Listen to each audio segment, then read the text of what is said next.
अभी हमने देखा कि समन्वय किसे कहते हैं। बिखरे हुए तत्वों को किसी स्थित उद्देश्य के लिए श्रृंखलाबद्ध करना समन्वय कहलाता है। समझ में आ गया होगा आपको। बिखरे हुए तत्वों को मतलब जितने भी सामान हैं या जितने भी मनुष्य हैं जिन्हें हमारे काम में सम्मिलित होना है, उन सब को एक धागे में पिरोना समन्वय कहलाता है। समन्वय का महत्व है और समन्वय के क्या तत्व हैं वो अभी मैं आप लोग को बता देती हूँ।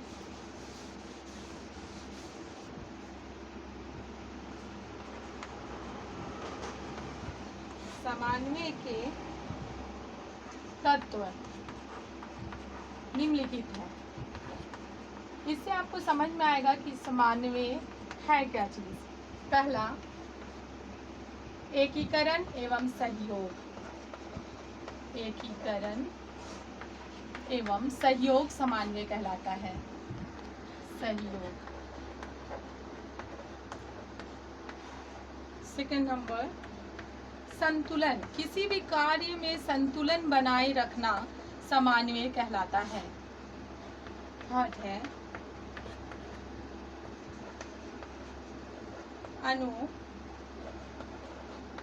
अनुसूचीयन। अनुसूचीयन। अनुसूचीयन किसे कहते हैं? संस्था में संपन्न की जाने वाली विभिन्न क्रियाओं का क्रम और समय निर्धारित करना अनुसूचीयन कहलाता है। किसी भी संस्था में जब कोई काम किया जा रहा है तो विभिन्न क्रियाओं का एक क्रम बना दिया जाता है कि किसके बाद किस क्रिया को संपन्न करना है, तो उन क्रियाओं का क्रम और समय निर्धारित करना अनुसूचीयन कहलाता है। चौथा है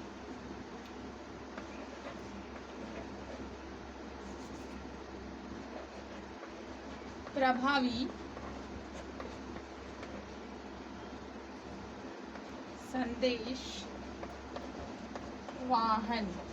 ये प्रभावी संदेश वाहन क्या है? प्रभावी संदेश वाहन एक ऐसा संदेश जिसे सारे लोग फॉलो करें, उसे प्रभावी संदेश वाहन कहते हैं। जैसे कोई एक जो मैनेजमेंट या मैनेजर हमने नियुक्त किया है, उस मैनेजर की बात ऊपर से जितने भी लोग हैं वो सुने, यहाँ तक कि मजदूर भी उनकी हर बात को फॉलो करें, उसे प्रभावी संदेश वाहन कहते हैं।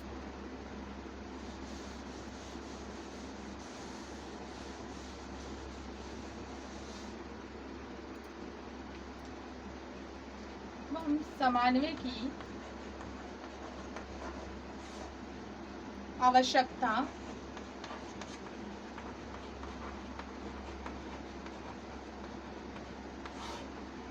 लाभ और महत्व देख लेते हैं। लाभ एवं महत्व। समन्वय का क्या आवश्यकता है, समन्वय का क्या लाभ है और उसका क्या महत्व है, इससे हमें समझ में आ जाएगा कि समन्वय क्या है, उससे हमें क्या लाभ मिलता है। सबसे पहला आप समझ जाइए, आदेशों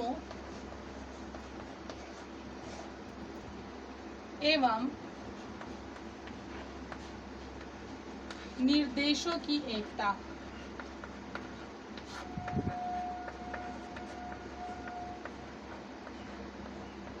आदेशों एवं निर्देशों की एकता। हर चीज सेम होना चाहिए। हमें जो आदेश मिल रहे हैं उसी हिसाब से अगर हम काम करते हैं तो हम अपने लक्ष्य को जल्दी पूरा कर सकते हैं। विविधता में एकता। विविधता में एकता। विविधता में एकता।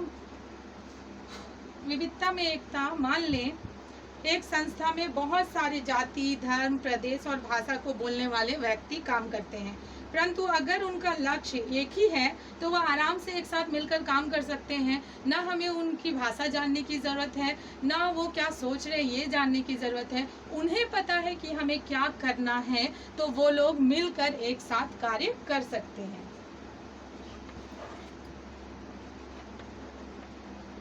कुछ कर्मचारी मनोबल। उच्च कर्मचारी मनोबल में समन्वय द्वारा कर्मचारियों को संतुष्ट करना आता है। उच्च कर्मचारी मनोबल, जो कर्मचारी हमारे साथ जुड़े हुए हैं और हमारे साथ कार्य कर रहे हैं, उनका मनोबल बढ़ाना होगा। उन्हें हर तरह की सुविधाएं उपलब्ध करानी होगी ताकि वो लोग खुशी खुशी कार्य कर सके। अगर एक बीमार व्यक्ति हमारे साथ कार्य कर रहा है और एक स्वस्थ व्यक्ति हमारे साथ कार्य कर रहा है, तो बीमार व्यक्ति हमें कम प्रोडक्शन देगा पर स्वस्थ व्यक्ति हमें ज़्यादा प्रोडक्शन देगा। तो हमें ये चीज़ ध्यान रखना है कि हमारे कर्मचारियों का मनोबल कम ना हो, वो लोग स्वस्थ हो, उनकी आर्थिक स्थिति सही हो। इसे ही उच्च कर्मचारी मनोबल कहते हैं। और है संस्था के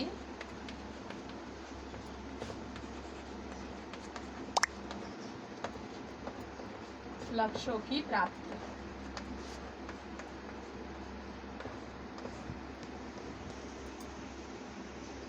इस तरह से आपने देख लिया समन्वय की आवश्यकता एवं लाभ किसे कहते हैं। यही है समन्वय। इसके बाद मैं आपको कल कुछ क्वेश्चंस करवा दूंगी, उस क्वेश्चन से आपको समन्वय और प्रबंध और क्लियर हो जाएगा और ये चैप्टर हमारा फिनिश हो जाएगा। Thank you.